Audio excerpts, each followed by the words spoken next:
Good morning, everyone, and thank you for being here at the Metropolitan Pavilion, and I also welcome everyone who's watching online. My name is John Tui, and I will be hosting this morning's very exciting panel. What's going on here? Well, I'll tell you what's going on. We have three wonderful guests, Yogesh Dwivedi, Sazan Hendrix, and Luke Burgis, and they are here to speak with us about the metaverse, influencers, and cryptocurrencies. And they will be trying to dispel some of the ignorance that at least I have. My relationship with technology is best evinced by the fact that I have all my notes on index cards, which I wrote with a plume pen next to an oil lamp.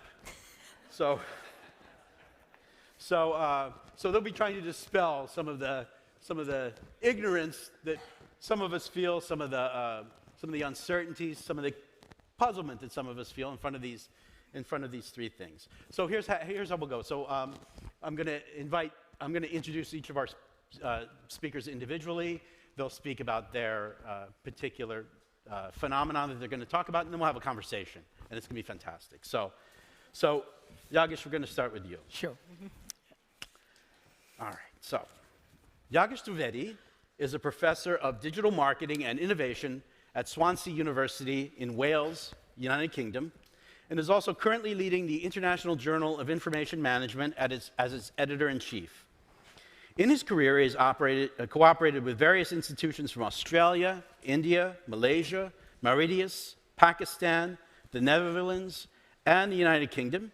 And in recent years, he mainly investigates social media, knowledge management, marketing, and supply chain. He's also the lead author on a very, very interesting paper on the metaverse, which is why we invited him here. Mm-hmm. So, Yogesh, welcome. And I'm going to start off by asking you, thanks to science fiction epics like Tron, Ready Player One, a lot of us have an idea of what the metaverse should be.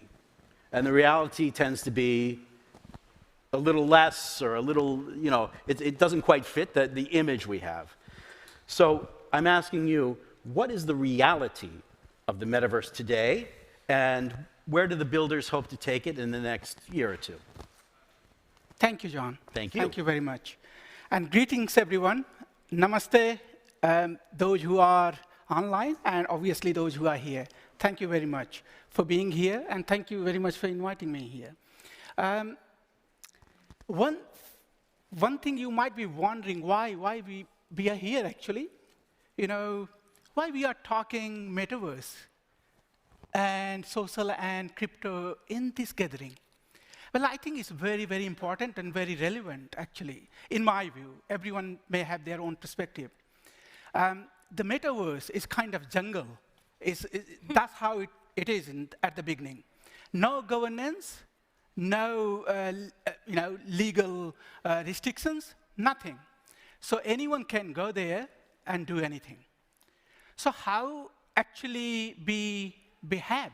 How we make sure it's more safer and a place where everyone can go and have things to do what they want to do without being intimidated or being bullied or being harassed, Ethics, religion, philosophy. I think if we have element of these, we would not be doing anything wrong.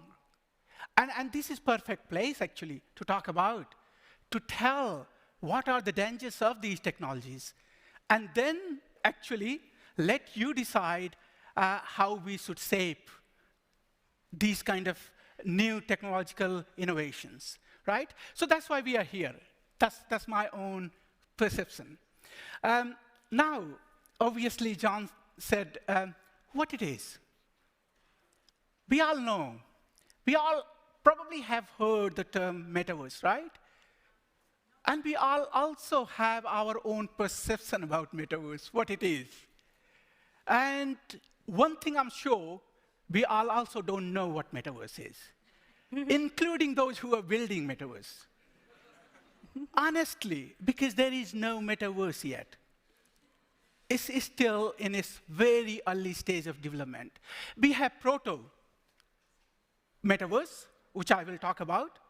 They are precursor of metaverse, but we don't have actual metaverse that we are thinking would be the metaverse going forward, okay?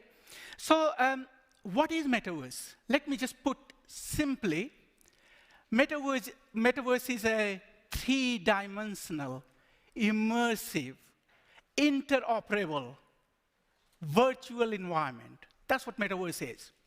So three-dimensional, like we are sitting here. If we go in metaverse, we will feel exactly the same, right? And it's immersive. You know, when you go on social media, you do things, you interact with others, but you don't feel part of it. But when you are in metaverse, you will feel part of it, like you are here. I can connect with you, I can see you, and same way you will see in metaverse too. It's interoperable. I mean, you don't want the metaverse be like today's internet, right? And when I say today's internet, I mean social media. So you have Facebook, LinkedIn, Instagram, Pinterest, many other channels and platforms. What happens when you want to be part of those? Every time you go and you create your profile, your digital identity, right? Without that, you can't be part of it. So that pain that you have to now, go and put all your details and then you join that platform. Metaverse will be different. Metaverse will have one digital identity for you. At least that's what's been conceptualized, that you will have one identity. Means your avatars, yeah? Your avatars will be your profile. It will embody your characteristics, your persona within it. And that avatars is not going to be specific to each metaverse, right? It's going to be same, at least ideally, that it will be going to be same for all metaverses, okay? So basically, once you have created, it will go everywhere. You will be present through that particular embodiment in all metaverses, okay? So this is why it's interoperable. So is it already these things there in metaverse? Any platform is there where you can see these things? I mean, immersiveness is there. If you go to Roblox or Fortnite or many other, you will find immersiveness. You will feel that you're part of that. You will interact with others as you interact in real life. But is it, this interoperable things is there? No, it's not there. And that's why we say metaverse is not there yet.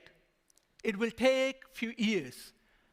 And I'm very skeptical about that aspect, if that will ever happen, because obviously, who is leading the development of metaverse? Commercial organizations. They have their own interest. And they don't want, obviously, to in same place and lose their competitive advantage. Yeah? So metaverse is not there. Immersive, because the interoperable aspect of the system is not there. So, in a sense, digital version of our world can offer people, opportunity to work, socialize, learn, play, and create, as we do in real life, okay? So there are two things I want to highlight. When you say metaverse, basically you say you're going to have a sense of reality. You're going to feel like real. And this is a paradox, isn't it? That you're giving up your reality and you want to feel like how reality looks like. That's a strange thing to do, yeah? Second thing, obviously, if you look at the novel Snow Crash that came in 1992, they actually conceptualized it as the metaverse. Not metaverses, the metaverse. So obviously, at this moment, there is no the metaverse. is the metaverses. And I think next 10 years, perhaps there will be no the metaverses. It will be obviously just the metaverses, you know. So that kind of distinction should be very clear. People generally talk and use the metaverse and metaverses interchangeably, which is not correct, okay? And obviously, how you access metaverse in today's world. I mean, at the moment, you can use even computer monitors, your mobile phone, and obviously VR headsets. These are the gateway to enter into the metaverse. But in real sense, metaverse is actually not when you are using the computer and monitor. It should be immersive. When you're using computer, it cannot be immersive, okay? So going forward, when we see proper metaverses, that will be mainly through the VR devices. Some might be AR, augmented reality devices, you know, goggles, and some might be the, you know, virtual reality devices, like, you know, the VR headsets that we have. So those things are there. Okay, just to ensure I'm in time. And I mean, I talked about different differences between metaverses, so I'm not going to kind of extrapolate further on that. But I want to talk about a little more about, you know, state of the metaverse, okay? So many of us think that metaverse is a new thing. No, it's not. I mean, the term itself was coined in 1992. But actually, the first metaverse, many of you probably know, is the Second Life, right? Many of you may have heard. It's the Second Life, which came in 2003 and is still thriving. Lots of people are using it, which provide you opportunity to create your avatars, and through that, you can socialize and you can interact with others in virtual world. And also, the Second Life provide venue for virtual conferences. This kind of conference actually can happen in the metaverse, in the Second Life. So this was kind of the first one. And then you can see number of them has come up.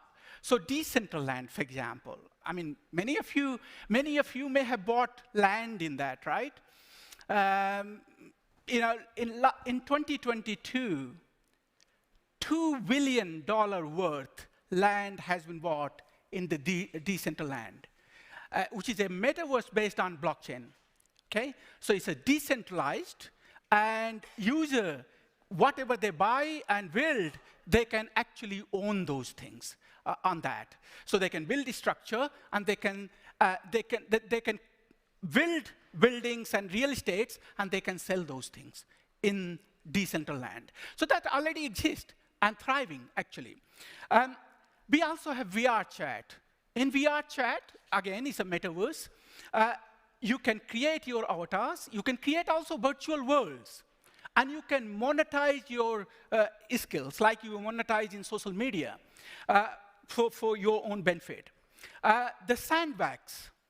Sandbox is another popular one, which is already there, but they are obviously building further that in future. So I have been given indication that I should, you know, quickly wind up. But so yeah, so these are the kind of things. You know, in conclusion, the metaverse is not there.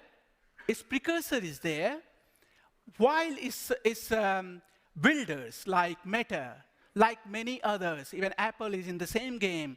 Microsoft is also trying to, you know, take part of share of this world. They all hope to build something that is fully immersive, that is fully interoperable, and that is three-dimensional, where we can be as we want to be. With that, thank you very much. Thank you. Very interesting. And we'll get back to some of these things. Sazan, you're up. Ooh, I gotta top that. You're behind. Sazan Hendrix is a globally recognized influencer and entrepreneur with millions of followers across their public channels on platforms such as Instagram, Facebook, Pinterest, Twitter, and YouTube. Her podcast, The Good Life, co-hosted with her husband, Stevie Hendrix, has had more than 21 million downloads.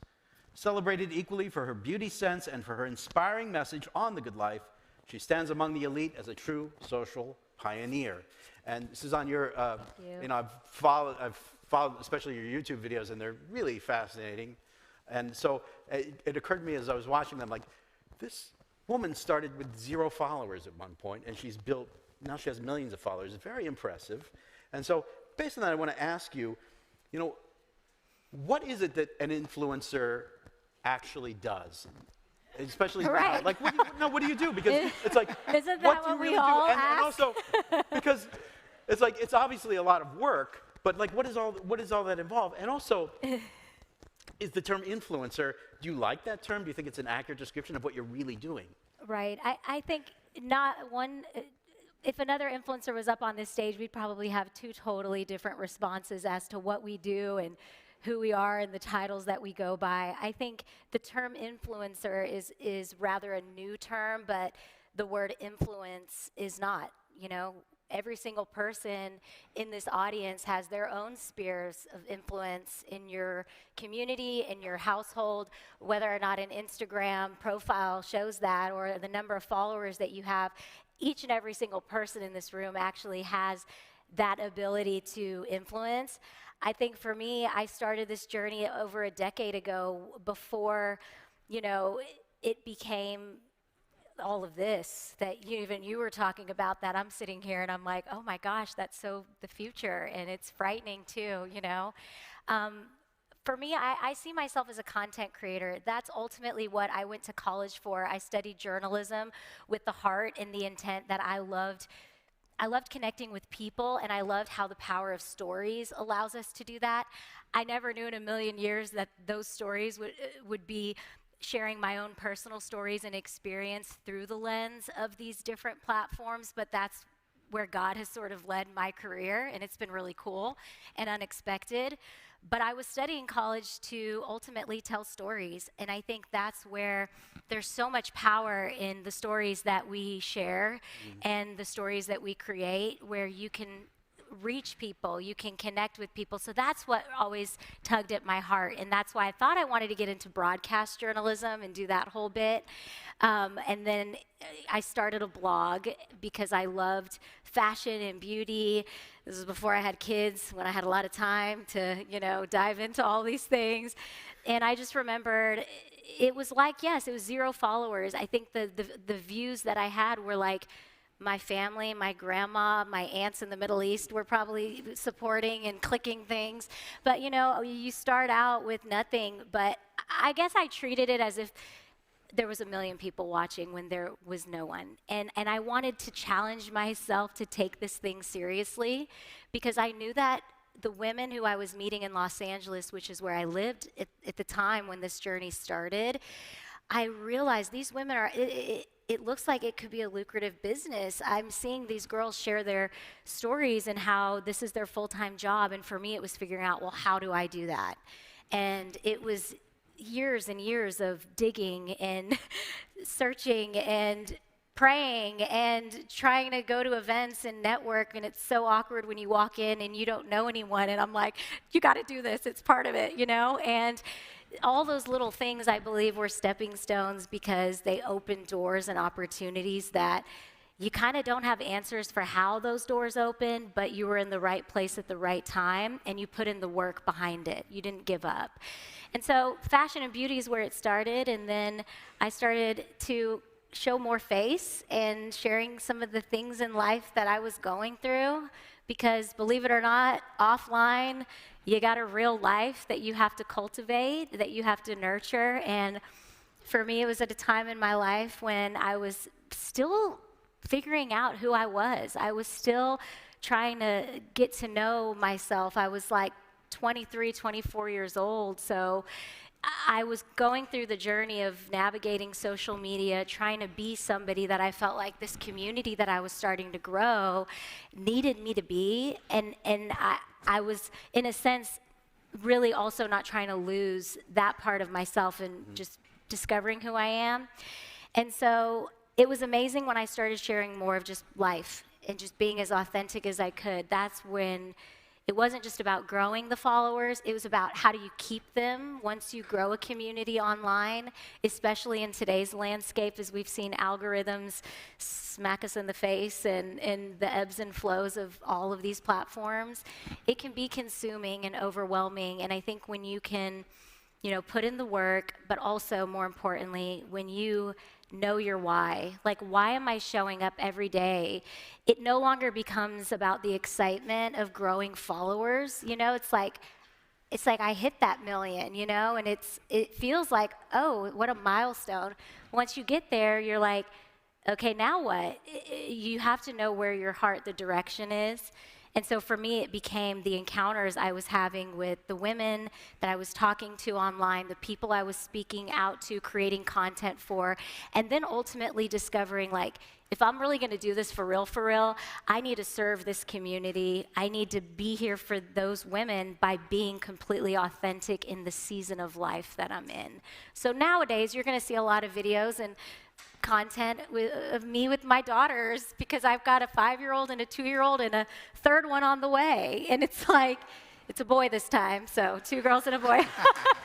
My husband's like, yeah. But I've found that in sharing parts of my life now in my family, it's become my business in a sense, and then you can raise the eyebrow and wonder, well, how much do you share of your life? How much are you comfortable with? And I have found a good balance, but for me personally as an influencer, content creator, I feel like there is this generation right now, they need to see what marriage looks like. They need to see what family can look like. And if I can hopefully emulate that while also sharing that I'm a girl with dreams as big as my hair, it's kind of flat today, but, I would love to be able to lend my experiences in my life through these platforms to do that and to help hopefully inspire women and men and also just help them cultivate a life that they can love every day, despite not being where you want to be, because that's the journey we're all on ultimately. So that's really ultimately what has led me here to this chair.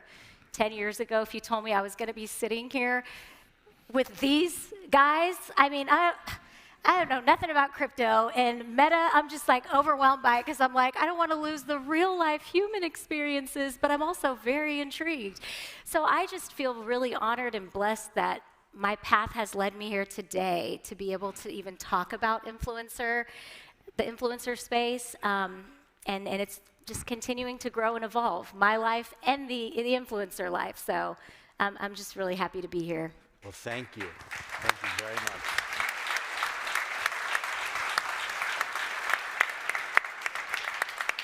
I see why you have over 1 million followers. It's because of my husband. He can do any accent in the book. He's a comedian, I'll tell you that. So it's probably him that they're here for. So Luke, hello down there. Thank you for your patience here. So Luke Burgis is a veteran entrepreneur, author, and educator. He is currently the director of programs at the Sokolcha Center for Principled Entrepreneurship at the Catholic University of America in Washington, D.C., where he is also a clinical professor of business. He's the author of several books, among which is the award-winning Wanting, The Power of Mimetic Design in Everyday Life, now translated in 16 languages. He lives in D.C. with his wife, Claire. And Luke, I've seen you on many podcasts now, watching, and you're very interesting.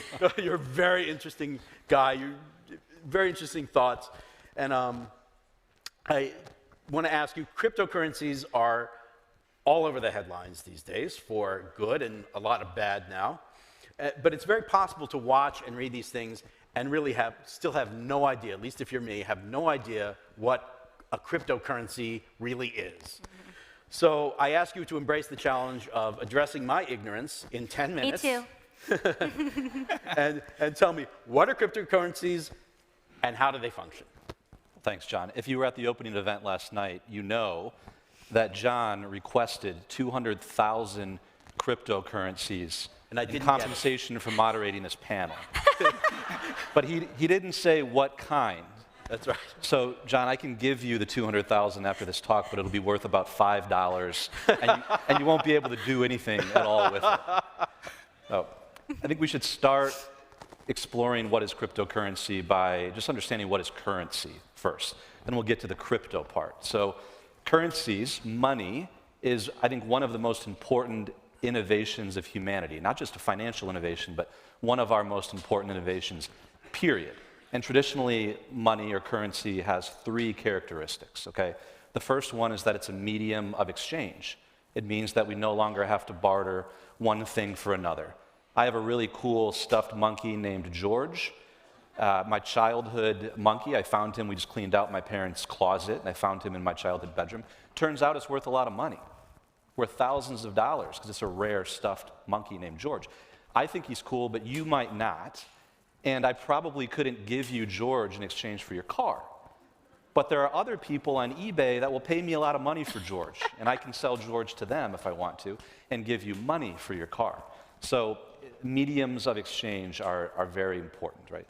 The second function of money is that it's a unit of account, right? It's a way for us to keep track of value. So I fly on an airline, I have my Delta Sky Miles, I know how many I have, they're there, and then I know I can exchange them for future airfare. So it's also a medium of exchange. And the third function of currency, this is the most controversial of them, the one that cryptocurrencies haven't quite figured out yet, is that it should be a store of value, right? Everything that I own, I can't take with me. I can't have it with me here. So I need places to put value. I need to be able to store value in different places. And cryptocurrencies have never become a stable store of value. They're very volatile, right? So storing value is not easy. I have value stored on my coffee, on my Starbucks coffee account. I know there's value there, but you know what? Starbucks just devalued my points on that because they control all of that, right? And then money can be devalued because we can just print more of it, right? Inflation devalues our money. So when money is issued by a central authority, they really control everything about it. They can make more, they can take it back, they can determine its value. And that third point right there really brings me to where crypto came from in the first place. So there was a desire to sort of solve that problem, and there was a movement towards decentralization. I think this is a movement that's a broader movement in our world today, a movement towards decentralization, where people began to want to have communities in which they had control over the exchange of value and created new currencies where it could be exchanged on a peer-to-peer basis. So, when you use a credit card, when you use any form of digital currency, that's actually an incredibly complex transaction that goes through a clearinghouse. It's a very centralized transaction. What cryptocurrency does is it allows peer-to-peer exchange in a digital format directly from me to you, and it's secured by cryptography. So quite simply, cryptocurrency is digital money, digital currency, where the exchange is secured by cryptography, and usually the supply of money itself is determined through cryptography or through a protocol. That means that it's not up to the will of a single person, like a central bank, to decide when to make more or less or what to do with it, like raise interest rates, which affects the value of the money. So it really arose from this desire, I think, to form communities based on trust. We could have a communion liberation currency right now. We could create a cryptocurrency for this community by the end of the day. We could use it to buy the gelato out in the hall. I don't think anybody out on the streets would accept it from me. I probably couldn't go buy a pizza with it. But we could all agree that we were going to use that cryptocurrency to exchange. And the cryptography, the math, is the thing that keeps it secure on a peer-to-peer basis so that it doesn't need to go through one of these central clearinghouses. So that's the technical, just to answer your question directly, that's the technical part of it. But what's really going on here, right, which is the name of this session. So I like to think of reality in layers. And one of the panelists last night, I think it was Father Alex, he was admiring how Pope Benedict seemed to see levels and layers of reality that other people didn't. And I thought that was a beautiful sort of way to think about it. And if we think about the layers of cryptocurrency, we need to go a lot deeper than what we read about in the news. We hear Bitcoin and Ethereum and the bubbles and the volatility and the price. That's just the surface layer, okay? Even in the crypto world and the blockchain world, we speak of layers. Like layer 0 is a technical protocol layer.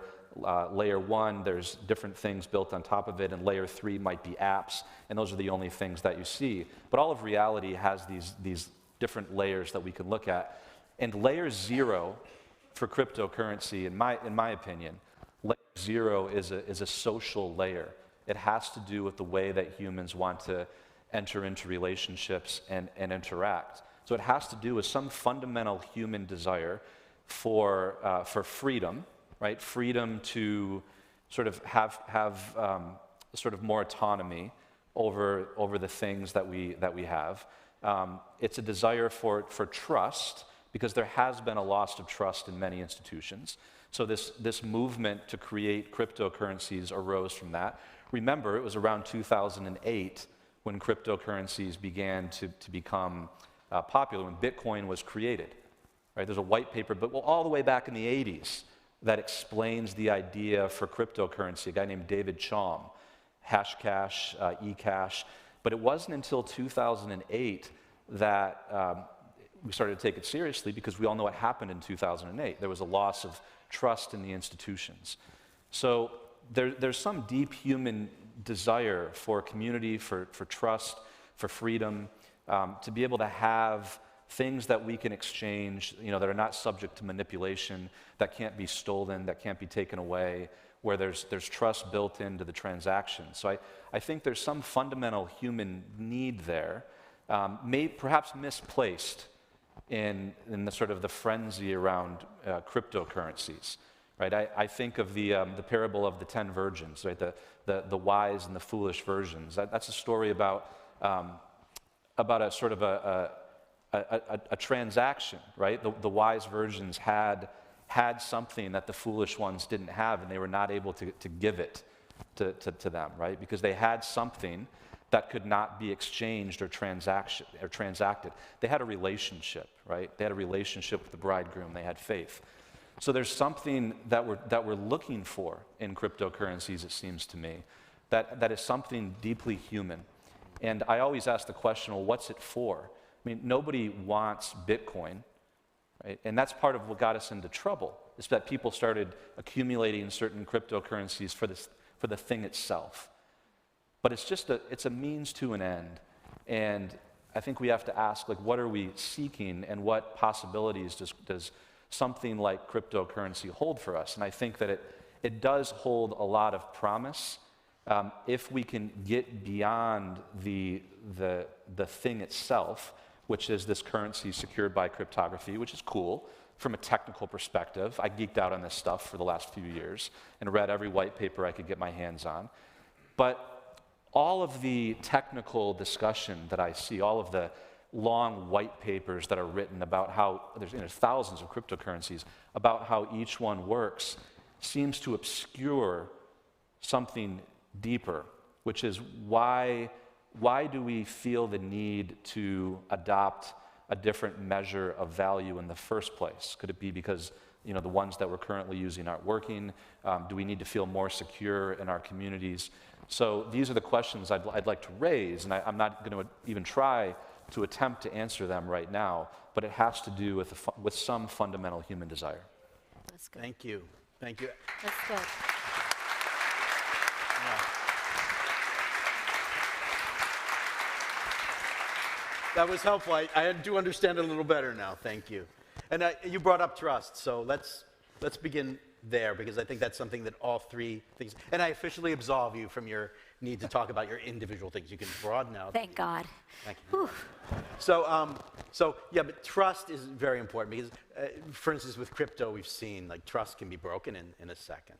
And Sazan, you're asking people to give them their trust to you, and we know the metaverse is a place like I can't even imagine what role trust plays in there. So I'd like you to talk about that a little bit more. Like, what criteria should we use to give our trust to influencers, to the metaverse, to cryptocurrencies, and also like what responsibilities do creators have and builders have to meet that need for trust that Luke was talking about? So. I'll just quickly say that I think the most important thing for me personally as a consumer, and even on the other side when I'm trying to get people to swipe up or click the links and all that, what you realize is we all want transparency. I think that's what ultimately gives people your trust, is like how transparent and honest can you be. And I think we're living in a world today where we've gotten smarter. Like, we can see through a lot of fluff and a lot of crap. And at the end of the day, I think everyone has to discern what in their hearts is like ultimately the right thing based on your own personal values and beliefs and ideologies.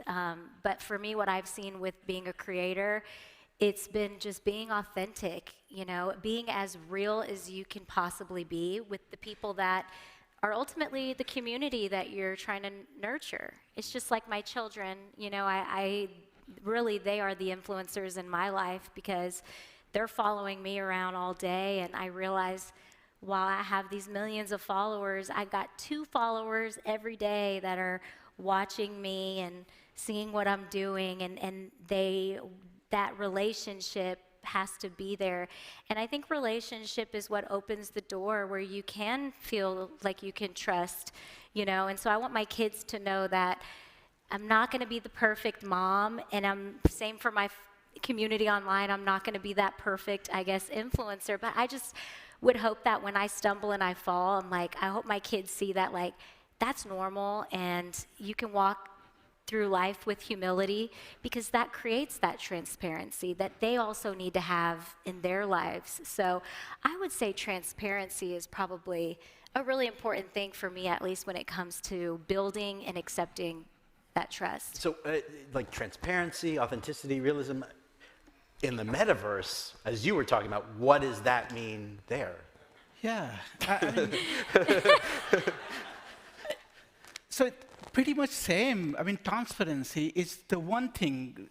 Is crypto, is social, or is metaverse, or any other new technology. Transparency is the key. Now, here transparency means that how open the metaverse builders are, how much information they're providing in terms of what they're going to collect from the consumers, right? We know what kind of data is collected from consumers from social media. We know about that. But in terms of metaverse, you are fully exposed. Your avatars is in the digital domain, and all point of data, your sensory data, your demographic characteristics, your physical environment, because you are wearing the headsets, everything, all those data will be filtering through in their systems. And they will be making decisions in terms of advertising, marketing, and many other things based on that. How open these builders going to be to tell their audience that what they are collecting and what purpose they are using that, and also how consistently they are doing it. Yeah. So that's also very important. If the different messages pass to different places, there is inconsistency. People not going to be able to trust. That very, very important. Second thing, as a consumer, if something wrong happened, who is accountable? So the transparency is one thing, but the accountability must be there. And who we talking about accountable? Is builders, those who operate metaverse. They will be one who need to take accountability. And somewhere there should be governance mechanism that actually make hold of them to do so. Now, other things are, like any environment, here you are comfortable, right? Why? Because you don't worry about you don't have any fear that something wrong happens. And you don't fear that someone actually snooping around you here in this room. Same thing in the digital world. You need to feel secure. So your security is very important, particularly in metaverse. So you are digitally present, all your data is there. If someone hacks your data, what will happen? You are fully in their control. You are fully in their control. And it's not social media, you can walk away. And it will have little damage. There are evidences that when these kind of things happens in the virtual environment in metaverse, that can impact you, actually, physically. So the loss of cyberbullying, harassment, sexual abuse, these are, I mean, if you're not part of it, you probably don't know, but these are common things that are already happening in metaverse. And those scars generally left, even if the people don't want to go metaverse, they are vulnerable to that. They feel intimidated, okay? So those things, so safety, security, privacy, I mean, your data is just by going. Where is going? Who is having that? You don't know about it. Now, there is other things. There is a concept of diminished reality. I don't know if you know or not. The concept of diminished reality. So, augmented reality, it means AR devices, they can block out some of the reality from the things. So, if someone actually hack your system, they can take you anywhere. You would not know where you're going. You will go somewhere, okay? And it might be the case that you are on the road. You feel that the road is fully clear, but it's not. There is traffic in front of you. You collide. So the concept of diminished reality, there are vulnerability, there are security issues, and there are danger associated with it. So trust cannot be built unless you create the sense of security and safety within that digital environment. That's the most important thing, I must say. Mm-hmm. Yeah. And Luke, you have a lot of thoughts about this, so I want you to just invite you to dive right in there. What do you think about, like, what criteria do we use for how yeah, I mean, the word credentialing is used all the time in cryptocurrency markets. Like, the systems have certain credentialing components, things called proof of work, that are supposed to build trust in the platform, in the blockchain or the cryptocurrency. And that's fascinating because credentialing, has to do with the word credo, which means to believe.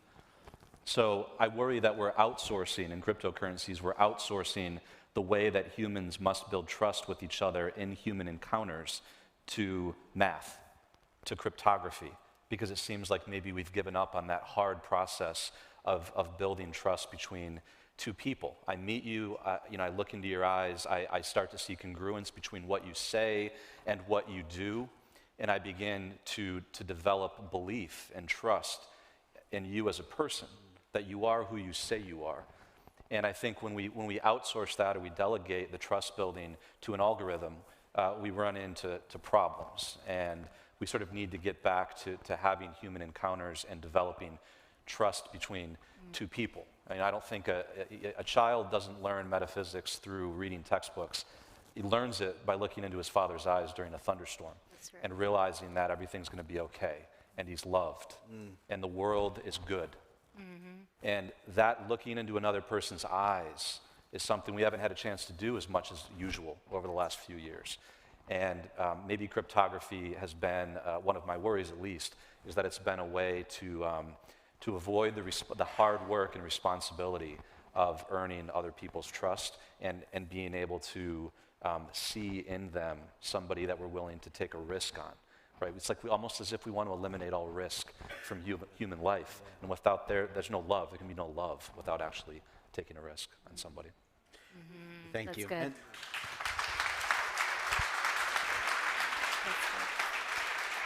So we could have, there are many phenomena we could have picked.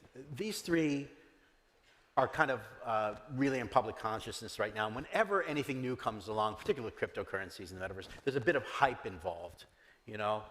But everyone is going to these things, like people go to your channels because they're looking for something. Everyone has a need, right? That we have needs that we're wanting to meet with these things. So one of my questions is, do we ask more? Like, do your followers ask more from you can give? Do people look for more in the metaverse? Do people, when they're looking for cryptocurrencies, are they looking for more than these things can give us? You know, and what are the perils when that happens? Or, you know, how can these needs be met in an adequate way through these phenomena? And whoever wants to start off there. I'll just say that I think that some of the dangers with today's social media, I mean, for me, you know, you saw TikTok sprout up during the pandemic and everybody felt like it's a new platform, it's booming, got to go run and be on there. In order to be relevant, there's this lie that says you have to go run and chase that next thing because it is where people's attention spans are going and where the hype is. And with that as a creator too, for me, where I've struggled sometimes is like you see content that you know is like easily viral. Like if I create this video, it's gonna get so many views. But then when you actually look at that piece of content, it's not as meaningful as like what you naturally want to put out. But then you feel discouraged because you're like, well, the stuff that I want to put out there, it's like they're hiding it from my followers and they're not even showing them the good stuff, you know? So then society feels like they have to push that style of content because everybody else is doing it. And then now you're in the web of, I think, overconsumption. And there's times where I open up my Instagram app or my TikTok and I think about like how I have been infinitely scrolling for the past 20 minutes and I'll look up and you're like, where did the time go? And I've found that that's actually a pretty scary place to be because what's happening is just like you said, it's taking you away from the real life moments and the good in your life that you can look up and see, but you miss out on those little moments when you get so overconsumed. So I think we all have to find our own unique rhythm and pace in these spaces and not feel motivated by the hype and the momentum because ultimately that's like a fire that will smoke out real quick. You know, what keeps your audience, it's like brick by brick. It's a daily relationship that you're cultivating with your audience, you know, your customers. And so you can't get too caught up in that stuff, but it's good to see that it's there, but to always stay focused on your why.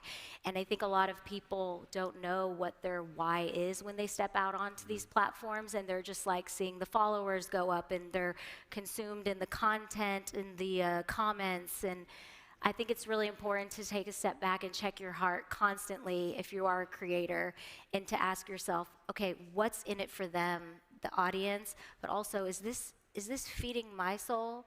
You know, do I need to take a step back and change my rhythm a little bit because I'm a new mom right now? Like I can't be throwing out this many videos. It doesn't feel natural.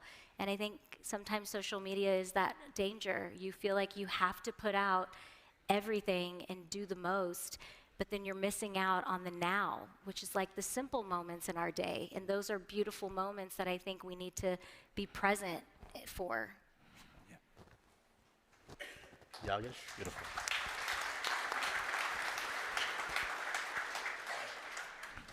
What do you think? Shall I? Go ahead. Yeah. Obviously, whenever something new comes, we think that that's going to solve all our problems, right? Yeah. And in that sense, we invest a lot of our time, our money, our effort, and if that doesn't happen, then obviously it may bring lots of consequences for individuals. And that's the danger with metaverse. Lots of, like, what happens with crypto? Lots of people hugely invested on it. Their life revolved around it, and sometimes went up, high feeling, and then it went down. Very bad feeling. And that's, in metaverse, that we can see that because nobody knows how it will turn out. If people are going to invest a lot of time, that may bring disappointments. That's the important thing to think of. Addiction. I mean, those has little kids, and those kids, if they're playing immersive games, you probably know what that means. There is a big danger of addictions and dependence on these virtual environments. And more time you spend on within these environments, the problem is that your feeling of being reality will be different. So what we feel reality, I mean, what we're talking about here, that this moment, for people who is immersed in that for hours and hours, for them, that moment is not this one. Yeah. That moment is within that environment. And that can bring host of mental well-being, psychological well-being, and physical issues as well. If you're sitting at one place, spending your hours and hours doing things in virtual worlds, what do you think would happen? I mean, lots of physical issues will arise. And that's true if you look at some of the gamers who are addictive gamers, plays hours and hours, look at the consequences on them. And the similar consequences one can predict or extrapolate in the metaverse environment. So those things are there. Now, one thing I would say, I mean, social media was something, I mean, most of the people we have had access to, right? Because if we had internet access, nothing more we needed, we had the social media access. Now, when it comes to metaverse, affording £1,400-1,500 or dollar device to get entry into the metaverse is a very expensive thing. It's not everyone going to have it, right? So I see big digital divide among our community, those who have it and those who have not. Now, if there are opportunities offered by these technologies, this particular technology, then obviously it's going to create imbalance with those who have it and those who hasn't got the access and affordability of this technology. So inequitable access obviously is a problem. And then ethical concern in terms of bias against certain groups, against certain people, male, female, younger, older, all those issues also going to be quite dominant in this particular world. So thank you. I want to give, Luke, you've thought a lot about this issue of needs that people have, so I want you to chime in the last few minutes we have here. Yeah, I don't know if we're asking too much of these phenomena. I think we're asking too little. I think we're asking too little of them. Yeah. Just like the transhumanist movement. It's not that it wants to give me a new heart and new lungs to extend my life by 20 or 30 years. It's asking too little. I mean, we believe, right, as Christians, of this supernatural elevation and union with God. So I think we're asking too little of these phenomena. And actually, I don't even know if we know what we're asking of them at all. I think we don't often know what we want. We don't know what our desires are. And in times of uncertainty and chaos, we simply imitate other people, and we imitate what other people want. I couldn't get through the whole panel without mentioning René Girard and mimetic desire. But it takes our focus off of our unique and unrepeatable call and vocation, our personal vocation and call from God, as we begin to look to our right and our left and imitate the easiest thing. And I've done it myself. I was writing a book on mimetic desire and getting completely into wasting my time, like going down rabbit holes, reading white papers and buying cryptocurrency, and my wife has to call me back to my purpose and what I'm focused on doing and what God is asking of me. So I don't know if we even know what we're asking of the phenomenon or what it is that we really want out of them. Yeah. But they certainly seem to be signals or signposts for the deepest desires of our hearts. And it seems to me that we're kind of going through a process of discernment right now. At least I am on a personal level, trying to figure out what is my relationship with technology, what do I want it to be, Yep. and is technology actually helping serve my vocation, or is it taking me off the track of my vocation? Well, that's a good way to wrap things up. We could have gone on for 3 hours. That was great. So thank you very much. Thank you. So,